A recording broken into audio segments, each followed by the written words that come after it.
बिगड़ी बात बने नहीं, लाख जतन करे कोई। जैसे फाटे दूध को मथे ना माखन होय। जब कोई बात बिगड़ जाती है और जरूरत से ज्यादा बिगड़ जाती है, तब उस बात को संभाल पाना, उस बिगड़ी को बना पाना बहुत मुश्किल हो जाता है।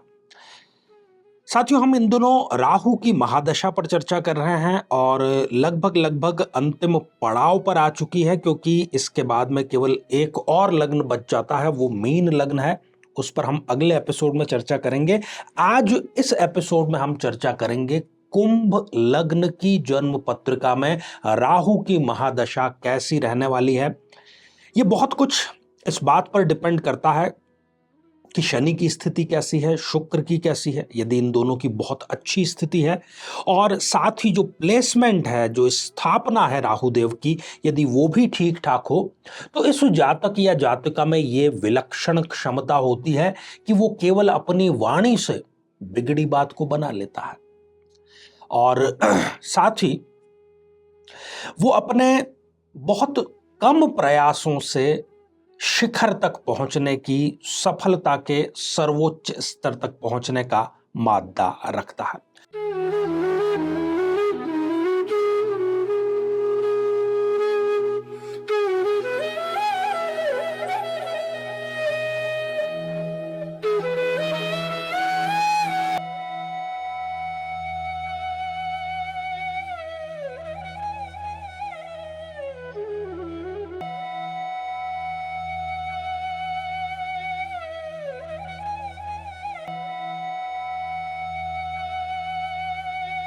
आइए साथियों, जानते हैं राहु की प्लेसमेंट के हिसाब से इस जातक या जातिका जो कि कुंभ लग्न के होते हैं, राहु की महादशा इनसे क्या छीनती है या इनको क्या प्रदान करती है। साथियों, ये जो एक जन्म पत्रिका है, ये कुंभ लग्न की जन्म पत्रिका है। और कुंभ लग्न की ये क्यों है जन्म पत्रिका? क्योंकि 11 नंबर के अंक से ये प्रारंभ हो रही है। लग्न में ही 11 नंबर का अंक लिखा है, इसलिए ये कुंभ लग्न की जन्म पत्रिका हो गई। अब इस कुंभ लग्न की जन्म पत्रिका में हम राहु की स्थिति लग्न से ही जानना और उसकी स्थितियों के बारे में समझना शुरू करते हैं। यदि इस जन्म पत्रिका में लग्न भाव में ही राहु देव विराजमान है और शनिदेव की स्थिति जो स्वयं लग्नेश है इस जन्म पत्रिका में, यदि थोड़ी बहुत भी ठीक ठाक है, खराब नहीं है, ये कह लेते हैं चलिए, तो राहु देव की जो महादशा है वो इनके जीवन की सर्वोत्तम दशा साबित होने वाली साबित होती है। और विदेशों से, विदेश संबंधों से, विदेश स्थित व्यक्तियों से, विदेश व्यापार से, जन्म स्थान के दूर पहुंच करके ये व्यक्ति बहुत उच्च स्तर की तरक्की करता है। साथियों, यदि इनके खानदान की कोई प्रतिष्ठा किसी प्रकार से खो गई है, मानहानि हो गई थी, तो इस जातक को जैसे ही राहु की महादशा लगती है, ये अपने खानदान, अपने कुटुंब की जो खोई हुई प्रतिष्ठा है उसको पुनः प्राप्त करने की जो कोशिश है वो करता है। और बड़ी बात यह है कि इस कोशिश में ये कामयाब भी जरूर हो जाता है। साथियों, यदि धन भाव अर्थात द्वितीय भाव में राहुदेव विराजमान है, तो इस जातक के लिए राहुदेव की जो महादशा है वो बिल्कुल भी ठीक नहीं कही जा सकती। अपने ही परिवार के, अपने ही कुटुंब के, अपने ही वंश के लोगों से इनका मनमुटाव और बहुत गहरा मनमुटाव हो जाता है। पैतृक संपत्ति को लेकर के विवाद की स्थिति पूरे राहु के महादशा में चलती है और अंत में कुछ हासिल भी नहीं होता। ये सारी स्थितियां राहु की महादशा में देखने को मिलती हैं। साथियों, यदि यही राहुदेव तृतीय भाव अर्थात पराक्रम भाव में विराजमान है, तब भी ये श्रेष्ठ परिणाम नहीं देंगे। शत्रु राशि में वो आ गए, मंगल की राशि में। तो ये करेंगे क्या? राहु की महादशा आते ही इनकी जो खुशहाली है उस पर एक प्रकार से नजर लगने का कार्य करता है। यदि ये थोड़ी बहुत भी रिस्क लेते हैं तो इसको बहुत बड़ा उसका खामियाजा भुगतना पड़ता है। रिस्क नाम की चीज राहु की महादशा में इस जातक की जातिका को लेना ही नहीं चाहिए। साथियों, यदि इस जन्म पत्रिका में सुख भाव में चतुर्थ भाव में राहुदेव विराजमान है। तो शुक्र की स्थिति थोड़ी सी आप देख लीजिए, ये भी इनके पूरे जन्म की सर्वोत्तम दशाओं में से एक दशा साबित होती है, राहु की महादशा। सभी प्रकार के सुख, समृद्धि, आराम के संसाधन ये जुटाएंगे। बहुत महंगे महंगे शौक जो कि शायद इन्होंने राहु की महादशा आने से पहले सोचा भी ना, सपने में भी नहीं सोचा, वो भी इनके महंगे शौक राहुदेव पूरे करता है। माता से किसी प्रकार का लाभ, माता का विशेष आशीर्वाद इनको प्राप्त होता है, माता का सानिध्य। कुल मिलाकर के मां के आशीर्वाद से इनकी राहु की जो महादशा है वो सर्वोत्तम दशाओं में से एक साबित होती है। साथियों, यदि इस जन्म पत्रिका के पंचम भाव में राहुदेव विराजमान है, अत्यंत ही सुंदर स्थिति और जीवन की सर्वोत्तम दशाओं में से एक ये दशा इनके लिए साबित होने वाली है। यदि इनको संतान नहीं थी तो संतान की प्राप्ति इनको हो जाती है। शेयर मार्केट से और ऐसे सारे सोर्स ऑफ इनकम जिसको कि हम आकस्मिक धन कहते हैं, वो इनको निरंतर और लगातार मिलते ही रहते हैं पूरी की पूरी राहु की दशा अंतर दशा में। साथियों, यदि यही राहुदेव छठे भाव में विराजमान है तब फिर ये अच्छा परिणाम नहीं प्रदान करेंगे। राहु की महादशा आते ही किसी प्रकार के रोग से ये ग्रसित हो सकते हैं, किसी प्रकार का व्यभिचार में संलग्न हो सकते हैं, किसी प्रकार के व्यसन में ये संलग्न हो सकते हैं और ऋण के कुचक्र में ये अपने आप को पाते हैं। शत्रु जो है वो इनका जीना भी हराम कर देते हैं। जब ये ऋण चक्र में होते हैं और घर पे इनके तकाजा करने वाले आते हैं तो इनको मोबाइल स्विच ऑफ करना पड़ता है, भागना पड़ता है, घर वालों को झूठ बोलने के लिए मजबूर करना पड़ता है। तो पूरी की पूरी जो राहु की महादशा है वो इस जातक के यहां से वहां भटकाव की ही दशा साबित होती है। साथियों, यदि यही राहुदेव सप्तम भाव में, जो कि दाम्पत्य जीवन का भाव है, यदि यहां विराजमान है तब भी ये दशा इनके लिए अच्छी नहीं होगी। क्यों? क्योंकि ये यहाँ पर सूर्य देव की राशि में आ गए और लगभग ग्रहण की स्थितियां वो दाम्पत्य जीवन में, शादी में करने का कार्य करते हैं।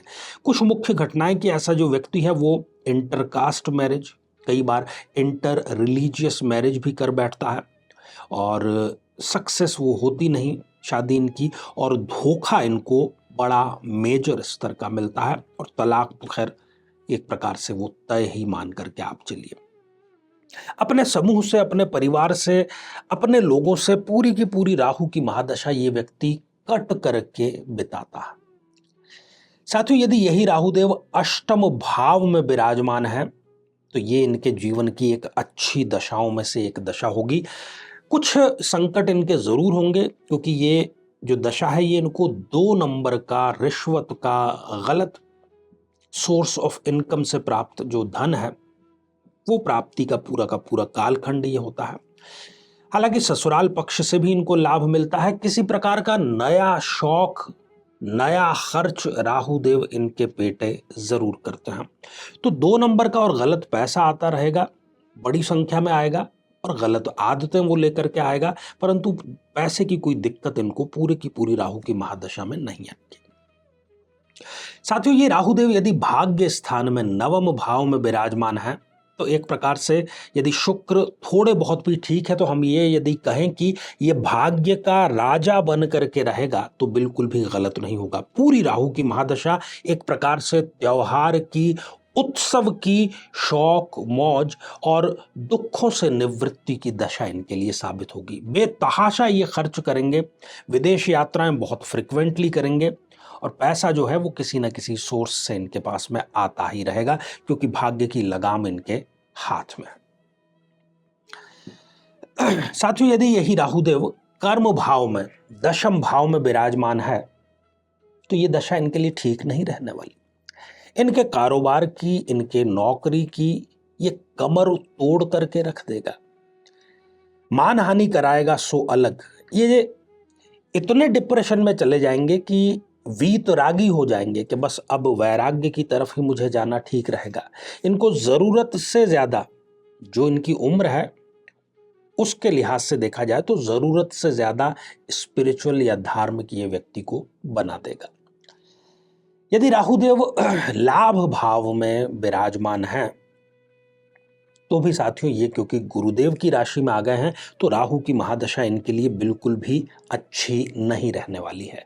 जो इनकी सोर्स ऑफ इनकम है, जहां से ये अपनी आजीविका चलाते हैं, राहुदेव आते ही उस पर स्पीड ब्रेकर लगाने का कार्य करते हैं। अपने परम मित्रों से इनको बहुत बड़ा धोखा दिलाने का, गलत इन्वेस्ट कराने का राहु का पूरा कार्य ये होता है। और एक प्रकार से ये अपने अस्तित्व की लड़ाई पूरे के पूरे राहु की महादशा के कालखंड में पाते हैं। साथियों, यदि व्यय भाव में राहुदेव विराजमान हो जाएं, स्वयं लग्नेश की राशि है ये, तो इनको विदेश से लाभ तो मिलेगा, परंतु वो लाभ ये ज्यादा लंबे समय तक उठा नहीं पाएंगे, या जिसको हम कहें कि ये इनकम इनके पास में आएगी पर ये उसको संभाल करके नहीं रख पाएंगे, गलत खर्च में उसको लगा देंगे। हालांकि वृद्धावस्था इनके लिए श्रेष्ठ रहेगी, वृद्धावस्था में किसी प्रकार की दिक्कत इनको नहीं आएगी। आय जिस गति से बढ़ेगी, खर्च भी उसी गति से इनके बढ़ेंगे, तो कुल मिलाकर के ये एक एवरेज दशा इनके लिए रहेगी। साथियों, इस पर विचार करें राहु की दशा आपके लिए कैसी रहेगी। सबसे पहले आपको अपनी जन्म पत्रिका में देखना चाहिए कि राहु की डिग्रियां कितनी है, उसमें बलाबल कितना है। यदि वो 0 डिग्री, 1 डिग्री या 28-29 जैसी अंतिम डिग्रियों का हो चुका है तो फिर वो आपको रिजल्ट प्रदान नहीं कर पाएगा।